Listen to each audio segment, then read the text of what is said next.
Thank you. Thank you.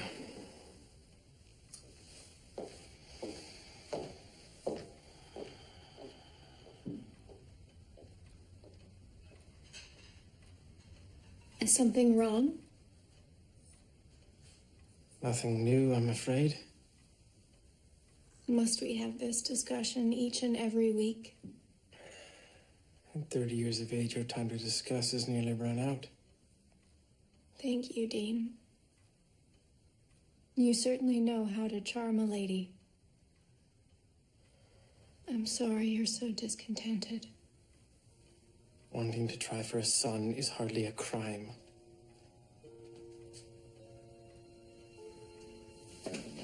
Let's get you into bed. Come, turn around, let's go.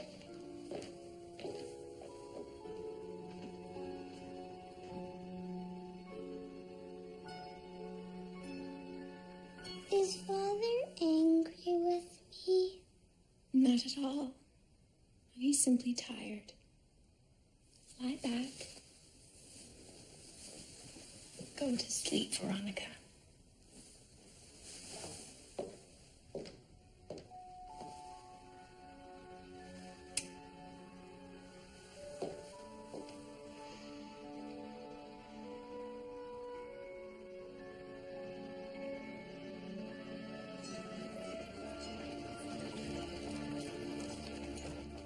Veronica, time to get up.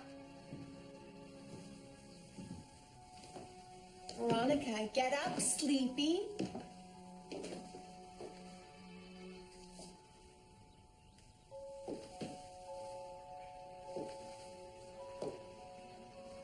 Veronica?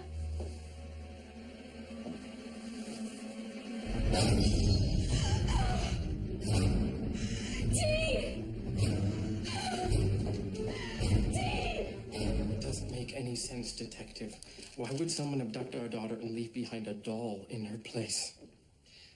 Could she have left of her own accord? Was she unhappy in any way? Had she been scolded recently? No. That doll does not belong to Veronica. Someone deliberately left it in her bed. Do either of you know of anyone who would want to target your daughter for abduction? Target? No, not at all. You mean for the purposes of extortion? It is a possibility. No, stop talking. Please, stop talking. And find her.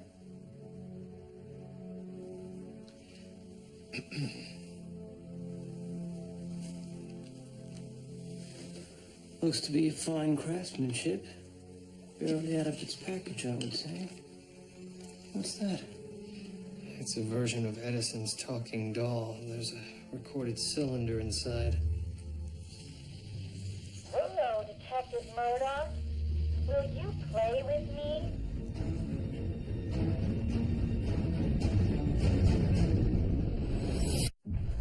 Hello, Detective Murdoch.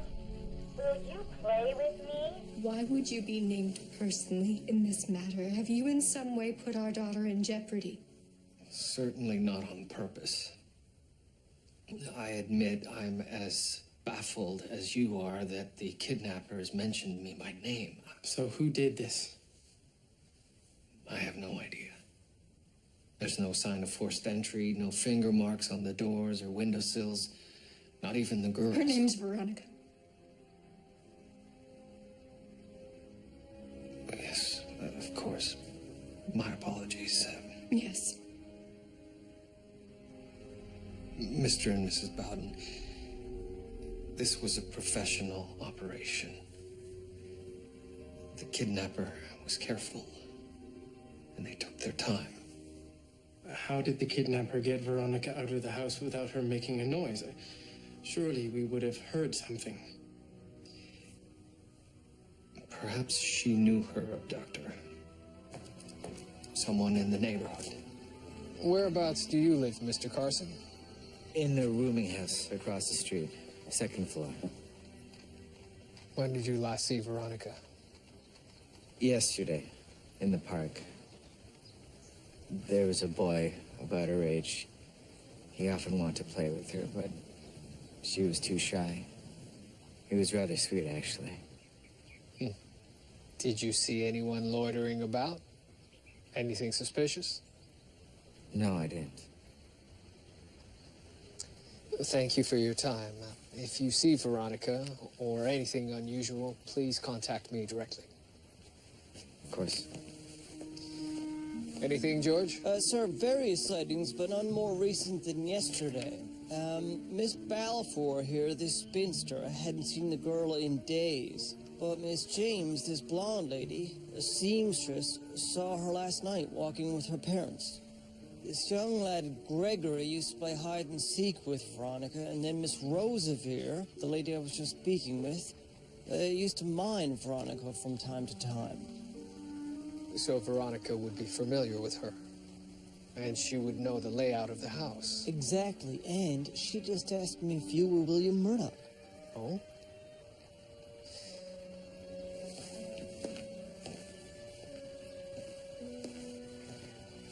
Miss Rosevere, Yes. I understand you minded Veronica from time to time? Oh, I did. She was like a younger sister to me. Are you going on a trip? Oh, I just returned from Winnipeg, visiting relatives. I see. How is it you know who I am? Doesn't everyone know who you are, sir? I doubt that. Well, I do. I follow all of your cases in the Gazette. You are an extremely accomplished man.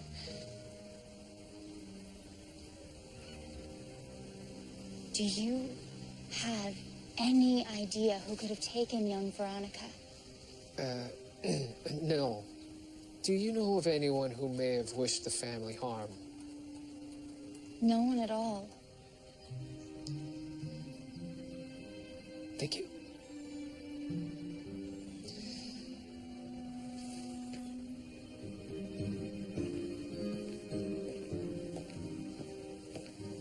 George, verify her alibi. Sir.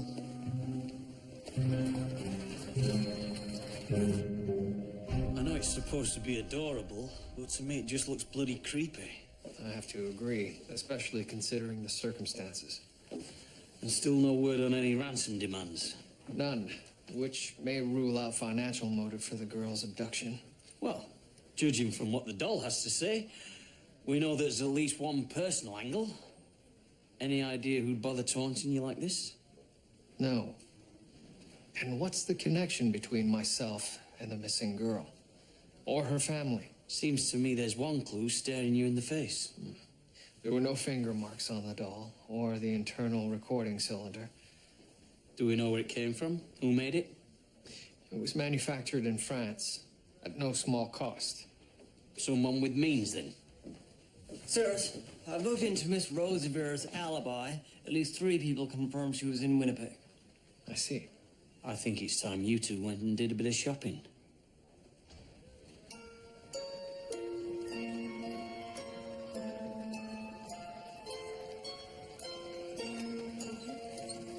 Sir! Sir! I spoke with the people at the gifts and novelty shop down on the corner. And they... Excuse me, sir. They have these miniature tractors, cast iron, all with movable parts. I feel like I was born too soon, sir. Talking dolls, George. Did they sell any dolls? One and only one. It was bought and shipped to Montreal about 2 months ago. Right. We'll have to follow up on that. As for this shop, the owner recalls selling 2 talking dolls, but doesn't remember the customer's names. Society women, apparently. So where does that leave us? On the trail of the dolls. We have to go to the source, and I've obtained the name of the distributor. Oh, excellent.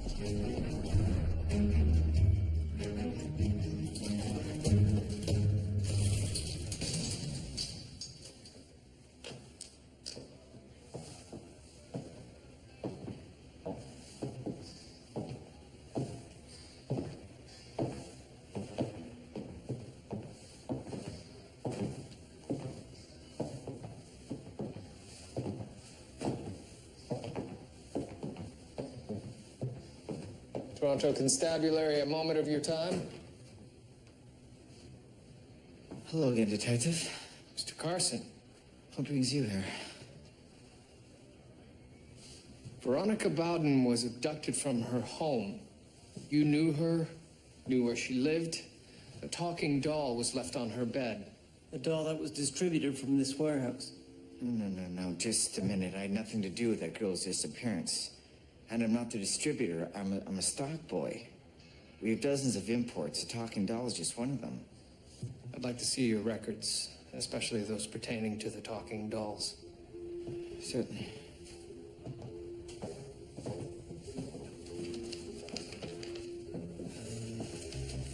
As you can see, the dolls are a specialty item. Only a handful of shops have carried them. 2 or 3 orders at most. What about this one? An order for 5 of the talking dolls 3 weeks ago. That's right. Can you describe the customer? For what I remember, it was a rather tall, blonde woman in her 20s. Maybe 30s. She wore too much rouge for my liking. And that's it. She walked out of here carrying 5 dolls. No, delivery was arranged. Oh, where to? Here we are. A hotel in the East End, the Empire, room 214.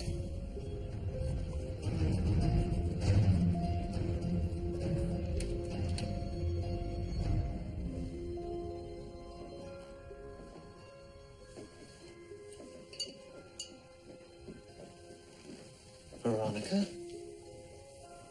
Are you all right? Yes. You're safe now. We've come to take you home. Your mother and father have been worried about you. Hi. I had cake. Who are you? My name is George. I'm a policeman. And my name is William. Detective William Murdoch. Oh. This is for you.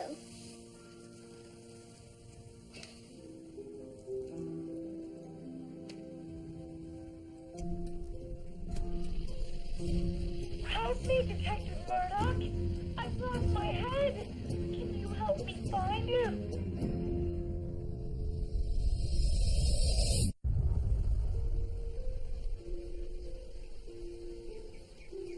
Veronica?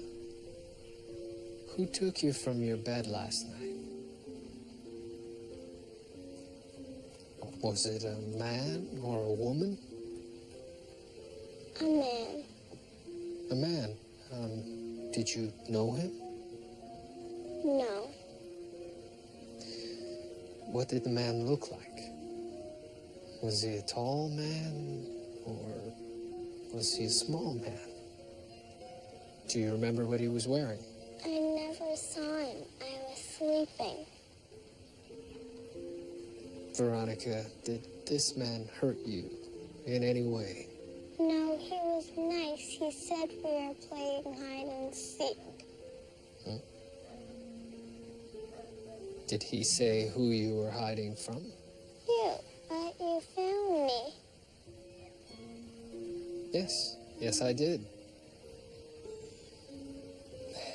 Veronica, did the man ever make a voice like this? Help me, Detective Murdoch! I've lost my head! Can you help me find it? No. No. Well, thank you. But he said you were a bad person and that you weren't very clever.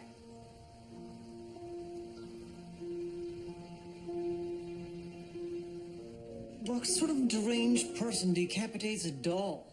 I once sawed the head off my late sister's doll. Whatever for? No particular reason that I recall. Well, whoever did this, I suspect, had a very specific reason for doing so. A threat, perhaps. To cut off a detective's head? Oh, I don't think so, George. Listen. Help me, Detective Murdoch! I've lost my head! Can you help me find it? You see, the doll is speaking in the first person and referring to me in the second person. You think he's referring to his own head? But as in a metaphor. As in he's off his bloody nut? I don't know, but what is clear is that he's gone to elaborate lengths to capture my attention. Perhaps the kidnapping of Veronica Bowden was just an opening gambit in some kind of elaborate game. Be careful how you play it, Murdoch. This boy means you harm. Serious harm. I don't doubt it. Sir, that voice. Do you think that's his own, disguised? I suspect so. Or maybe it's the woman who bought the dolls. A couple working together. Or maybe it's simply another element designed to disconcert me. Julia. Good afternoon, gentlemen. I was in the area and thought I'd stop by. Doctor, your practice is in the West End. Yes.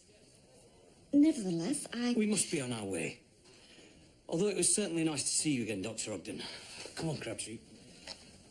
Likewise, Inspector. Constable. Doctor.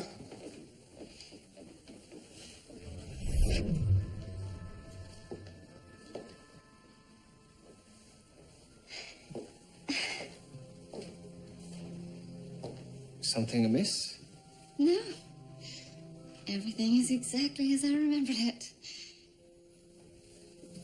Except for this. Yes, that's evidence in my latest case. Yes, I heard what happened, William. How insidious. Abducting a child and implicating you in some way. Veronica Bowden's mother is a patient of mine.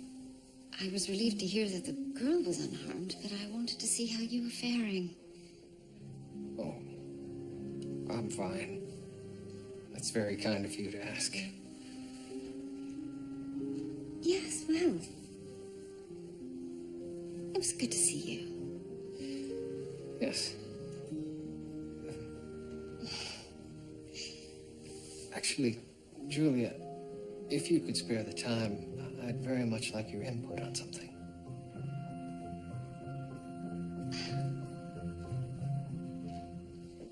Crabtree, Sir. how do you think Murdoch's handling all this? He seems as usual self, sir. Perhaps a bit more on edge than usual. I think, sir, it helps that Dr. Ogden's been around. Speaking of which... Go on. Well, sir, I know it's not my place to say so, but it's always puzzled me as to why Detective Murdoch and Dr. Ogden have never been able to... I mean, here are two people. They're both so learned, both so perfectly suited for each other. I'm sure this Dr. Garland is a fine chap, but... I don't know, it just breaks my heart, sir. Matters of the heart are not always simple, Crabtree. But this one seems simple enough to me, sir. I'm sure Dr. Ogden left her post here at our morgue because of it all. People make choices. They've made the wrong choice. Perhaps you should stop fretting about Murdoch's lost love life, Crabtree, and concentrate on solving this case. What kind of person would use a children's toy to taunt you? It's an unsettling tactic, I must admit. And to what end? No threats have been directed at you, have they? Not as yet. Let's face it, William, you are a target. Throughout our career together, you sent many men and a few women to prison. Some to the end of a rope. Simple act of revenge. I suppose it's possible, but the question is who? Can you think of any case that would inspire someone to seek this kind of retribution? Not off the top of my head, I'm afraid. I'll certainly give it some thought. Hello, William.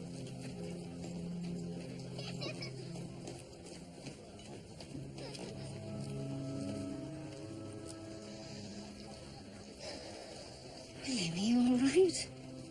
Yes, I'm fine. Whoever's playing this game with you, the attack is psychological. Whatever I can do to help, please know I'm here for you. Thank you, Julia. That's very kind. I must say, you have been missed. I take it you and Darcy are well. Yes.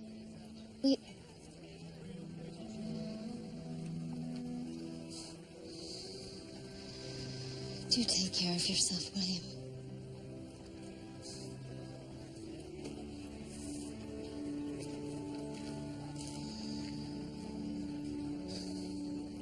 Sir, you have over 90 cases, and that number simply pertains to the perpetrators, to say nothing of accomplices, family members, anybody else who might have a grudge against you, and the list goes on, I'm sure.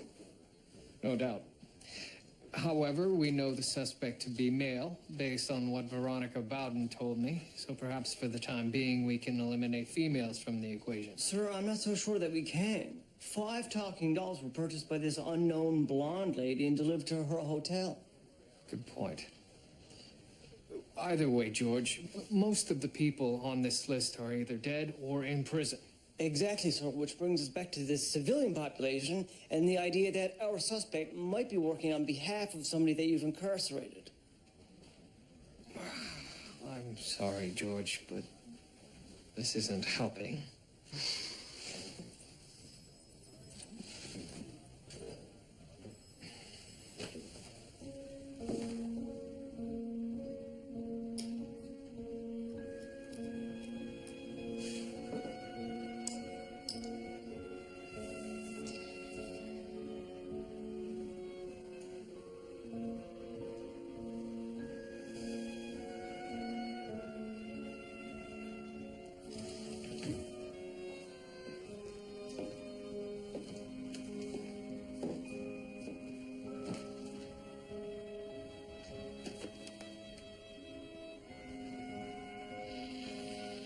Help me, Detective Murdoch.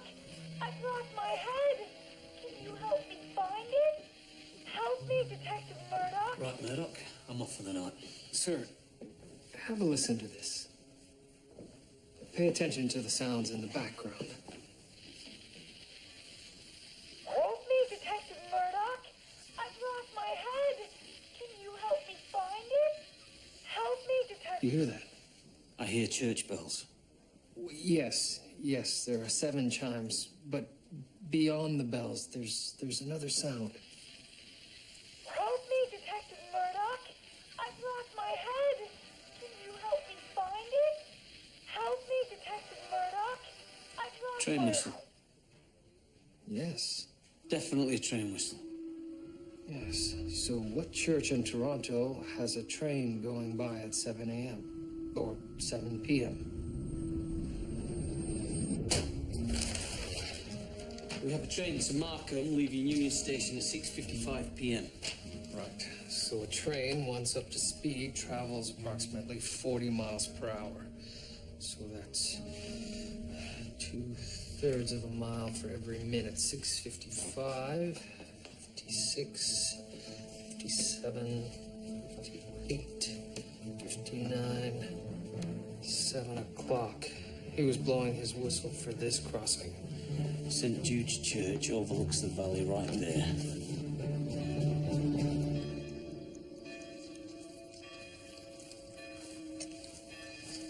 What did the rector say? He always keeps it locked unless he's here. Any signs of a break-in? No. But that's not to say that he didn't make the recording without his knowledge.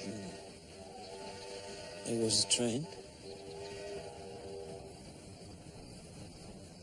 Sir, it occurs to me that if we were inside right now, we wouldn't hear the train.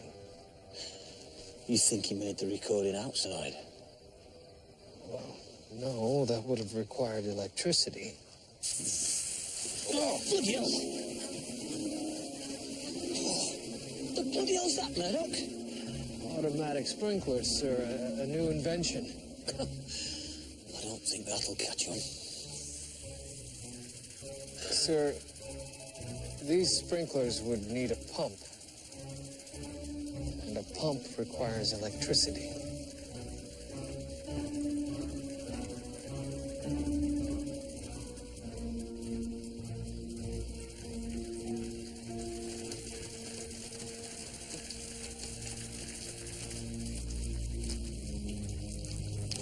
It's unlocked, sir.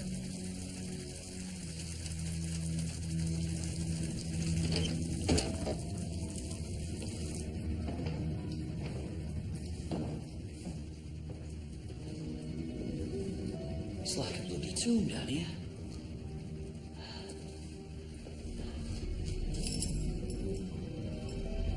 Oh my god.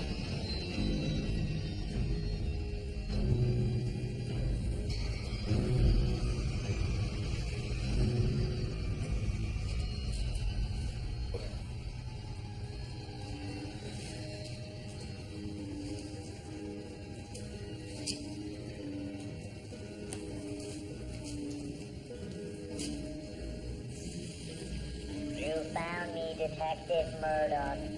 But who am I?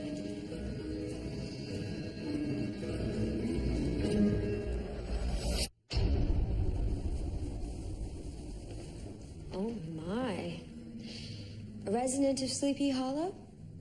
Ichabod Crane, perhaps. At any rate, our first priority will be to find any identifying features. Aren't you curious to know how the victim died? I can hazard a guess. But by all means, Doctor, continue. Note the blood spatter on the shoes. That suggests arterial spray. His heart was still beating. The victim's head was removed while he was still alive. From the right side, with what looks to have been a fine-tooth saw. Clearly there was anger at work here. A revenge killing. Possibly. No rings. His hands look young, well manicured, and he's finely dressed. He was well-to-do. I will know more after the post-mortem. Thank you. I have to take finger marks.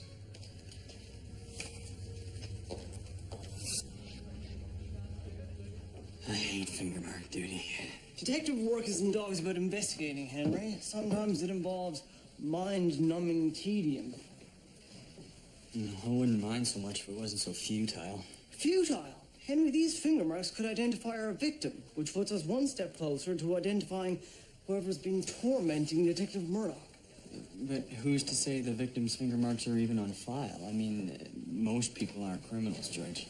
True. However, those most likely to get their heads sawed off are probably in league with those inclined to do the sawing, who are, ipso facto, criminals.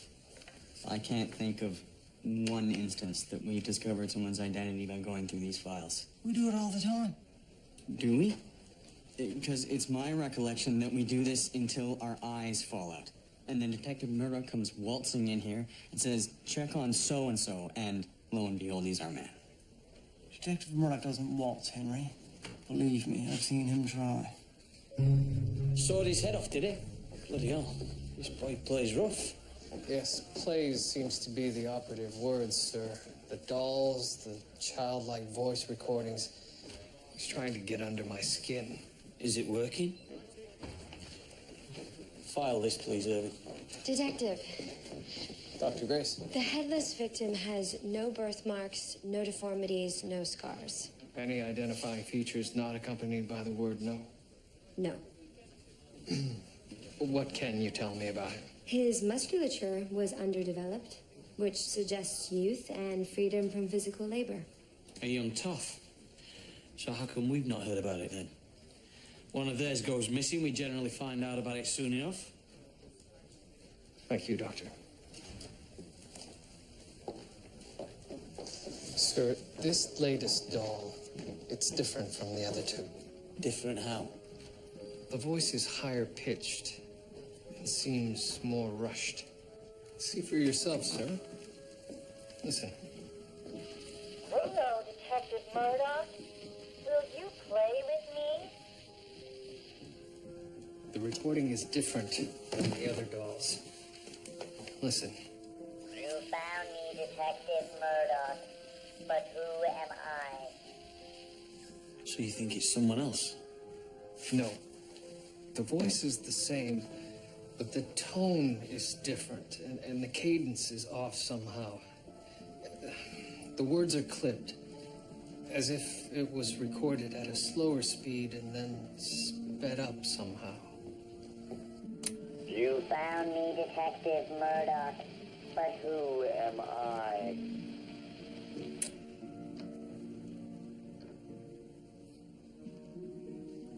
found me, Detective Murdoch, but...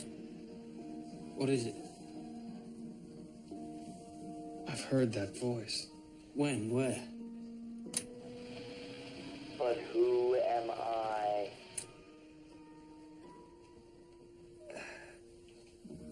I can't place it. Take a break for a bit. It'll come to you. It's like when someone's name is on the tip of your tongue. No, sir, it's not that sort of thing. It's not a voice I'm familiar with and can't recall. It's more distant than that. A voice from your past? Yes. From your childhood? No, more recent. Years, not decades. You know what you need, Murdoch? A nice, quiet sit-down with your favorite head doctor. Dr. Roberts. As we know, he has a unique way of unlocking the mind. You are floating, free from every constraint, released from the bounds of time and space. You have no body. Can you feel the chair beneath you? No. You are going to hear a voice. You found me, Detective Murdoch, but who am I? This man is talking to you. Do you know him? No. Who is it? Do you know?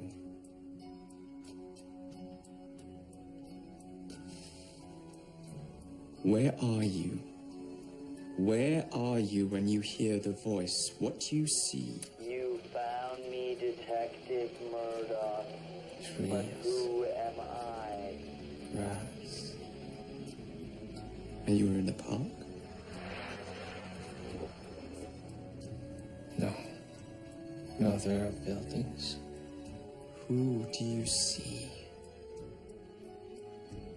Young people.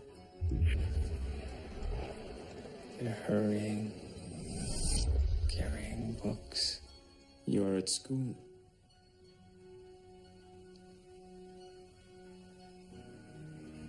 Not my school.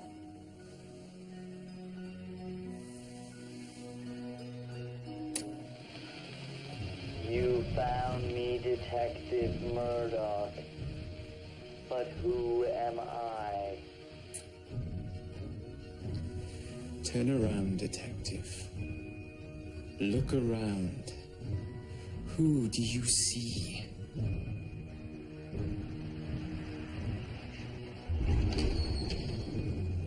Detective James Gillies. Robert Perry. We were students of Professor Bennett's. It wasn't my idea. Shut up, you fool. You tried to kill me. No, I didn't. Whatever they said, it was a trick. It was a trick. Who is it, detective? James Gillies. Good. Very good.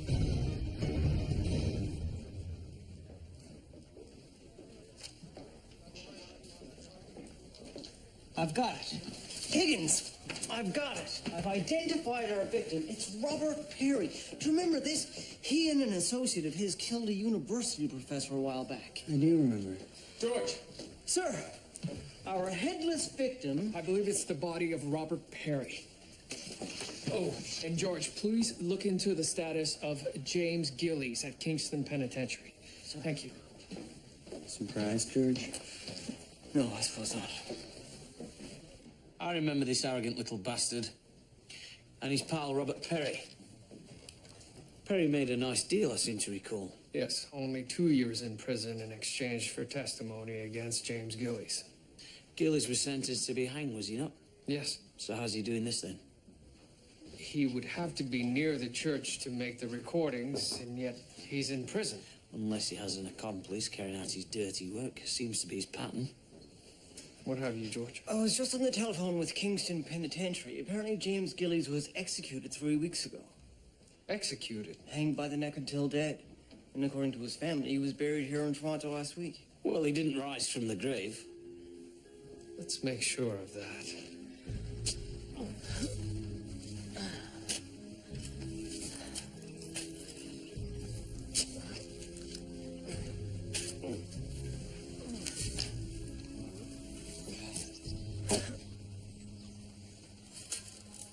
We're there, sir. Already?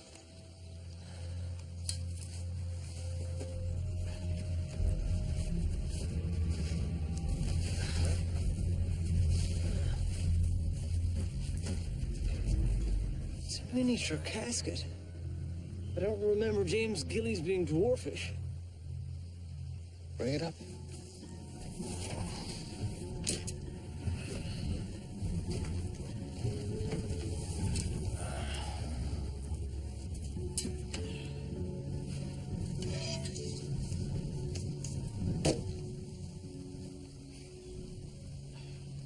Or something else?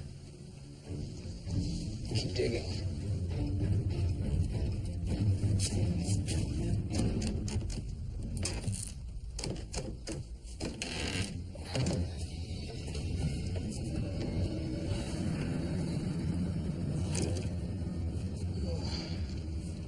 Is that James Gillies? I don't know, George. He was clean shaven last time I saw him. Let's get his body to the morgue. Sir.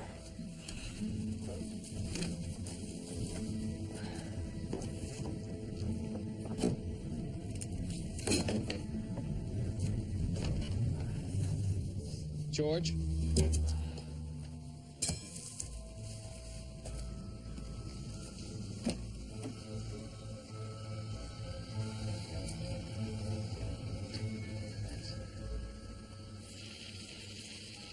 Please stop. No, don't. William, please help me. That's Julia. George, he has Julia.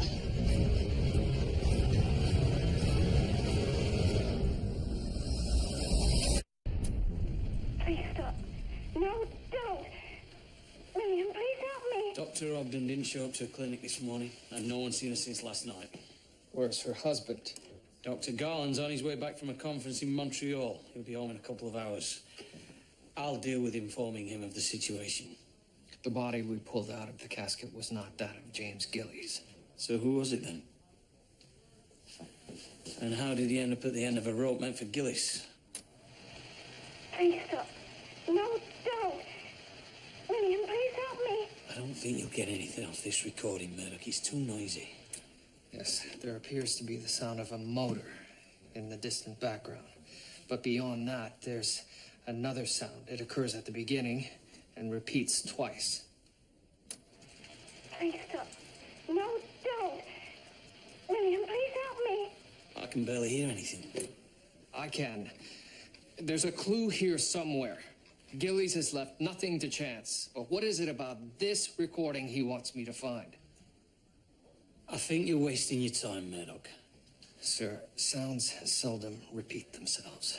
Now, if I can eliminate the foreground noise, then perhaps I can identify it. Is that possible? Sir, a motor turns at a fixed rate of speed. That means the whine of the motor will oscillate at a fixed frequency. Now, if I can create a standing wave 180 degrees out of phase with that wave, then the two waves will cancel each other out, and the net amplitude of that frequency will be zero. In plain English, Murdoch, what would all that get us? A clean recording. And possibly a clue as to Dr. Ogden's whereabouts. Constable Worsley, Alexander Graham Bell is staying at the Queen's Hotel. I need him to come here and to bring his audiograph with him. Now, please hurry. It's an emergency. Sir? Dr. Grace is here to see you, and when you have a moment... I'll be right with you, George.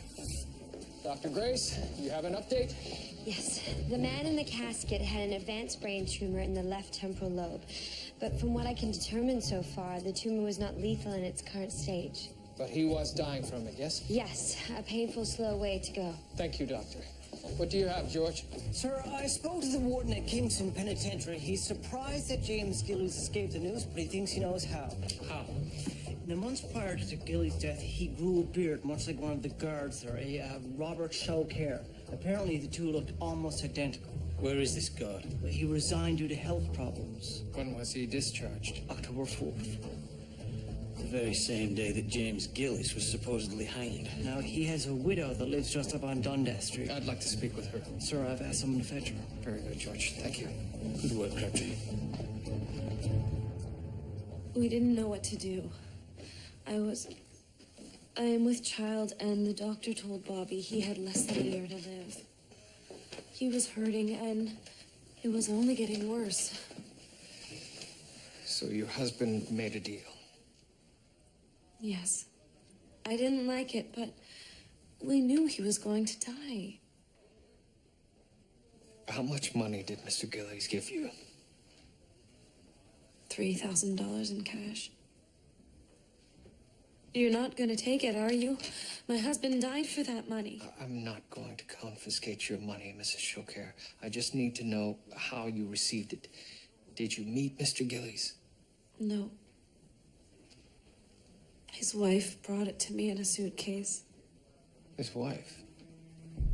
Yes, is that strange? Well, insofar as Mr. Gillies never married, what did this woman look like? Tall, not very attractive. Done up like a doxy, if you ask me. Hello, William. She had blonde hair.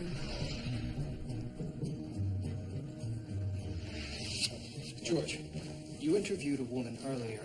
Blonde hair, heavily rouged, lives near Veronica Bowden's home. Miss James? Yes, what's her address?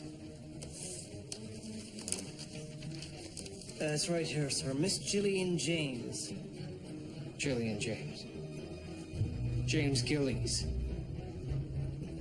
399 Berkeley Street. That's the Empire Hotel, where we found the little girl.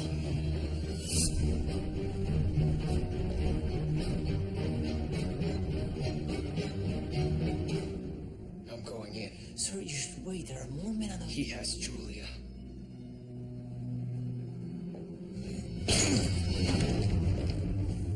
Detective Murdoch, please come in. Where is she? You thought I was gonna tell you? Oh, Detective, you are wasting such precious time. You should have tried to find her, not me.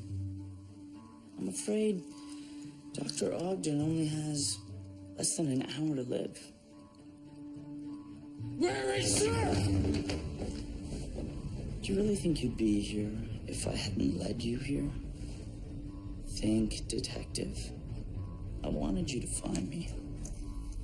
Why? So I could watch as you lost the thing you love most in this world. Don't deny it.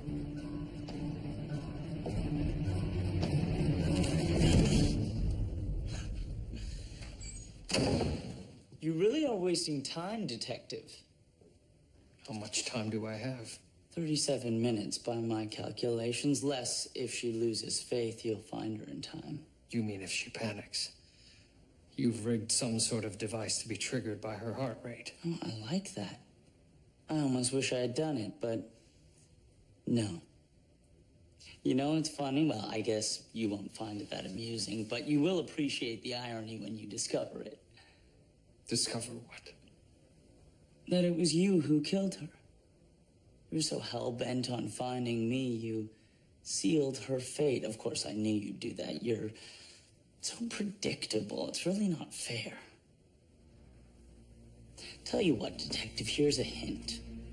You already have all the clues you need to find her. The question is, are you smart enough to figure it out in time? Where is she? This is fun. Oh, now! Come here, leave me! Your friend Alexander Grenville is here. Go.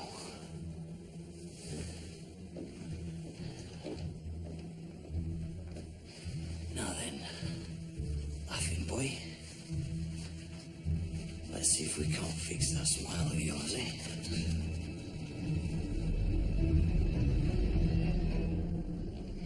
Mr. Bell. Ah. Thank you.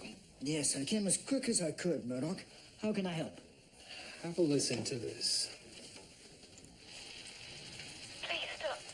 No, don't. William, please help me. My goodness. Yes. There's a sound that repeats in the background, but it's obscured by the sound of a motor running. Yes? I want to eliminate the sound of the motor. Then we need to determine the motor's audio frequency. Exactly. Well, let's get to work, shall we? Is this still fun? Or maybe you'd rather talk? Tell me where Dr. Ogden is. I believe I have a right to a barrister. I have a right to... an election.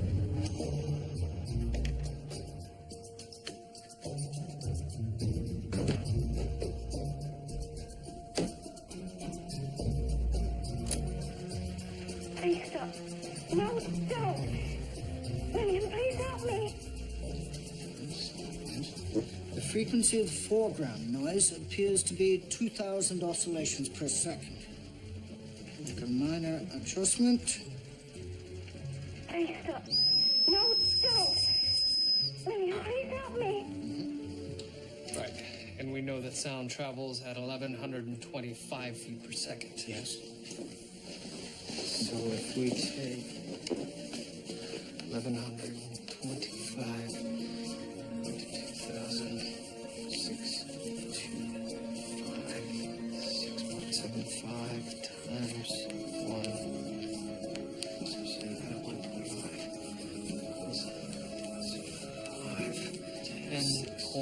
10.125 inches. Here, let's calibrate the reflectors.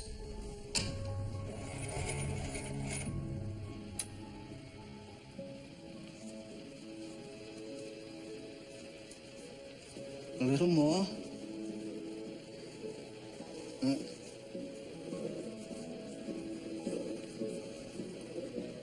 No, too much. Go back. Back. Stop.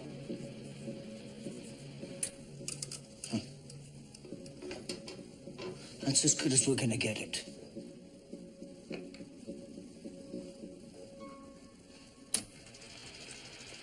Please stop. No, don't. William, please help me. I've heard that sound before. Why?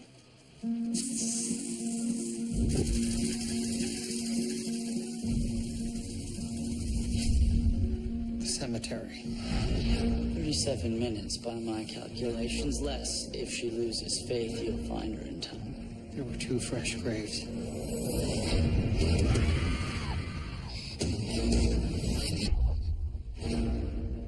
He's buried her alive.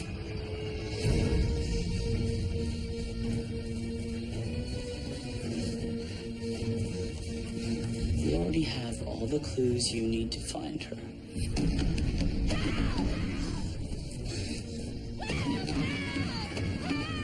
You're so hell-bent on finding me, you sealed her fate.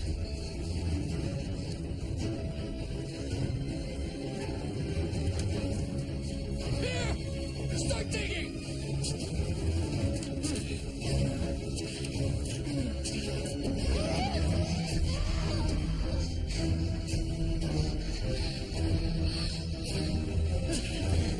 Quickly! She's running out of air!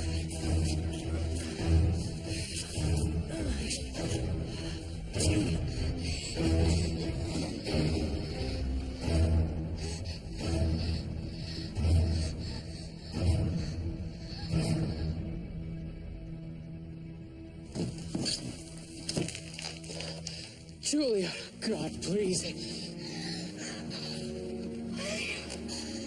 It's all right.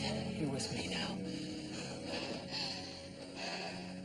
I'm so sorry. What took you so long?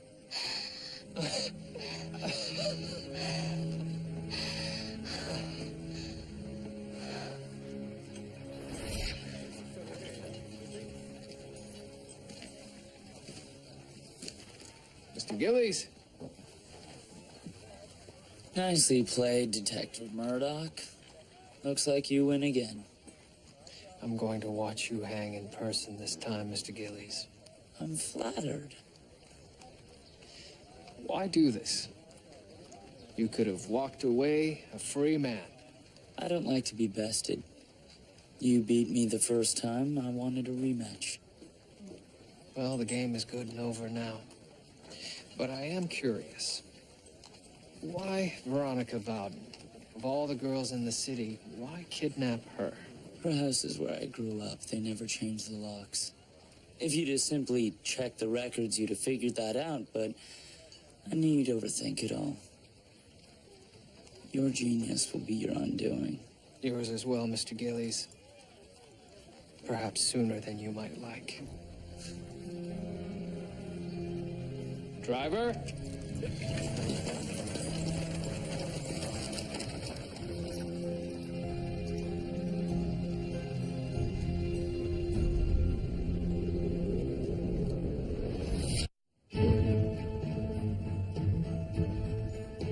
I'm completely fine with you. You almost died. Because of me. You can't blame yourself for the actions of a deranged criminal. And Darcy, you must find me at fault to some degree. He is admittedly curious to know why someone would seek their revenge on you by endangering me. And if I may ask, what did you tell him? The truth. That somehow Mr. Gillies knew how much we meant to one another. Our history, working together, and our friendship.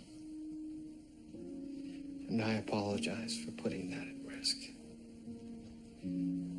Never again do I want to feel such desperation.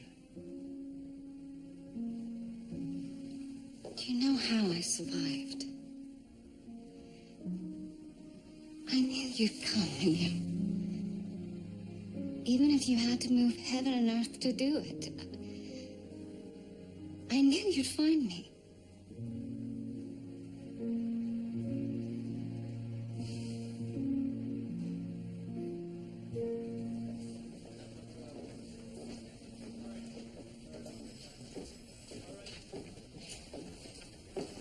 And please see the Detective, this arrived for you. It was mailed yesterday, no return address.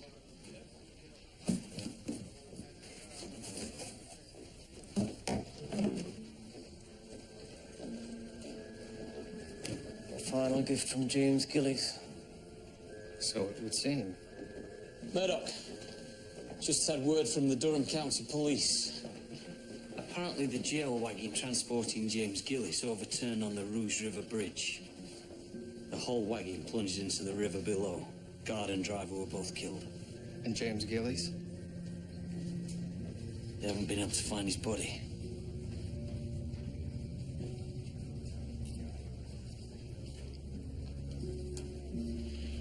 Detective Murdoch, I hope you enjoyed our reunion, but I do wonder when we'll meet again. Until the next time. So he's alive? I think it's safe to assume that he's... I don't know.